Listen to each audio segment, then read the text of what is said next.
तर रायगडावरची वाघ्याचा एक आम्ही संविधान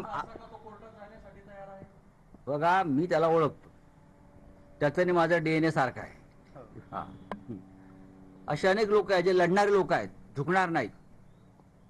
माझंही तेच म्हणणं आहे, कायदेशीर कारवाई केली पाहिजे. तुम्ही जर कुणाल कामरा हा चुकलाय, त्यांनी काहीतरी वेगळी भूमिका मांडली आहे जी कायद्याच्या चौकटीत बसत नाही, त्याच्यावर तुम्ही कायद्यानं कारवाई करा, त्याला अटक करा.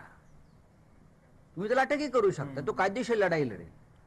तुम्ही गुंडगिरी करताय, करा ना मग गुंडगिरी. मी म्हटलं ना, बहुमत फार चंचल असतं, फार चंचल असतं.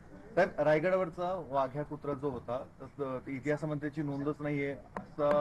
इतिहासामध्ये नोंद असलेल्या अनेक गोष्टी आपण इतिहास म्हणून स्वीकारलेल्या आहे. कारण त्या छत्रपती शिवाजी महाराजांशी संबंधित प्रेरणादायी गोष्टी आहेत. चला.